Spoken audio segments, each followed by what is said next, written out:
Details చూస్తే పాకిస్తాన్ కోసం గూఢాచార్యం చేశారనే ఆరోపణలపై అరెస్ట్ అయిన యూట్యూబర్ జ్యోతి మల్హోత్రకు హిసార్ కోర్టు 14 రోజుల జ్యుడిషియల్ కస్టడీ విధించింది. అంతకుముందు 4 రోజుల పాటు జ్యోతి పోలీస్ కస్టడీలో ఉంది. గూఢాచార్యం చేస్తున్నారనే ఆరోపణలతో ఈ నెల ప్రారంభంలో పంజాబ్, హర్యానా, ఉత్తరప్రదేశ్కు చెందిన 12 మందిని పోలీసులు అరెస్ట్ చేశారు. వారిలో జ్యోతి కూడా ఒకరు. అయితే దర్యాప్తులో ఆమెకు పాకిస్తాన్కు చెందిన ఉన్నతాధికారులతో సంబంధాలు ఉన్నట్లు గుర్తించడంతో మొదటి 5 రోజుల పాటు పోలీస్ రిమాండ్కు పంపారు. అనంతరం మే 22న కోర్టు ముందు హాజరుపరిచారు. ఆమెను మరికొన్ని రోజులు కస్టడీకి ఇవ్వాలని పోలీసులు న్యాయస్థానాన్ని కోరటంతో వారి వాదనలు పరిగణలోకి తీసుకున్న కోర్టు 4 రోజుల పాటు ఆమెకు రిమాండ్ విధించింది. కస్టడీ నేటితో ముగియనుండటంతో మరోసారి కోర్టులో హాజరుపరచగా 14 రోజుల జ్యుడిషియల్ కస్టడీ విధించింది కోర్టు.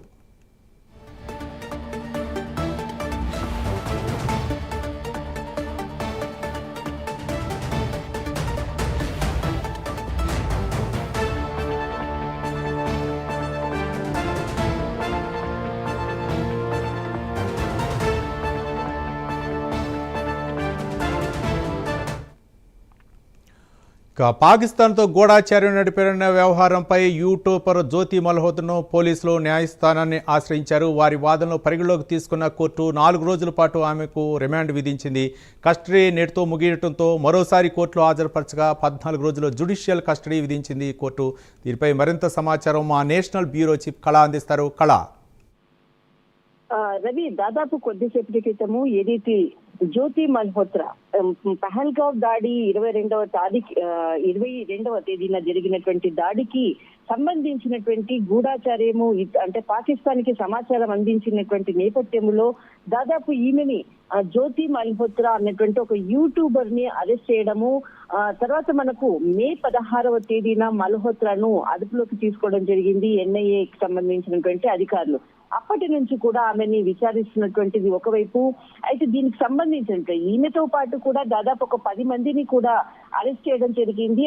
అందులో చాలా కీలకంగా పాకిస్తాన్ కి దాదాపు కొన్ని నెలలుగా కూడా చాలా సమాచారాన్ని కూడా ఇంటర్నల్ సమాచారాన్ని కూడా తన వీడియోల రూపంలో అందిస్తున్నటువంటిది మొత్తం అంతా కూడా సమాచారాన్ని తెలుసుకున్న తర్వాత ఆమెని మే 16వ తేదీన శుక్రవారం రోజు ఆమెను అరెస్ట్ చేయడం జరిగింది. అంటే ఇక్కడ ఏదైతే 33 ఏళ్ల ఈమె పంజాబీకి సంబంధించినటువంటి యువతి మల్హోత్రా, ఈమె ఒక కంప్యూటర్ కి సంబంధించినటువంటి ఇంజనీరింగ్ కి సంబంధించినది. కరోనా టైంలో ఈమె ఉద్యోగం కూడా పోయింది. అప్పటి నుంచి కూడా ఆమె ఏదైతే పాండమిక్ టైం వరకు కూడా జాబ్ చేసింది ఢిల్లీలో. తర్వాత ఏదైతే మనకు పాండమిక్ తర్వాత కూడా చాలా మంది కూడా జాబ్స్ పోవడము, అప్పుడు తన యూట్యూబ్ ని స్టార్ట్ చేయడం జరిగింది జర్నీ.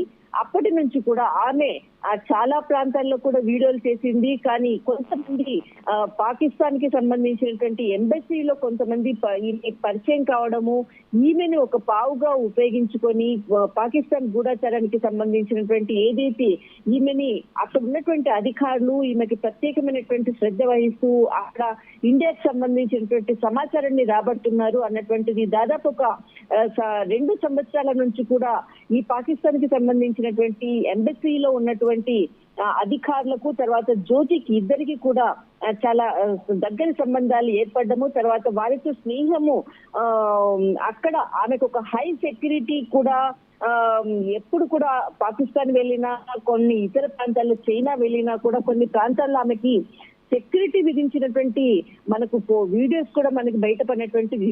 అలాంటి ఈమెని ఎన్ఐకి సంబంధించినటువంటి అధికారులు గుర్తించడము, వెంటనే ఆమెను అదుపులోకి తీసుకోవడము, తనకు తల్లి లేదు, తన పెంపకం అంతా కూడా తండ్రి సంరక్షణలోనే మల్హోత్రా ఉంది. కానీ తన పాకిస్తాన్ కి వెళ్ళినటువంటి విషయాలను కూడా ఎక్కడ కూడా తన తండ్రికి తెలియపరచలేదు.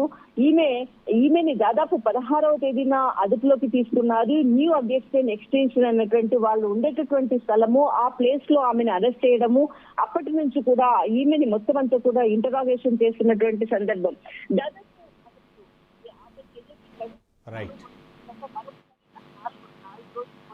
జరిగింది. కానీ కొద్దిసేపటి క్రితమే ఇక్కడ కోర్టు కూడా హిసార్ జిల్లా కోర్టు కూడా ఆమెని మరొక 14 రోజులు పోలీస్ రిమాండ్ పంపుతున్నట్లు కూడా ఉత్తర్వులు జారీ చేసింది. రవి.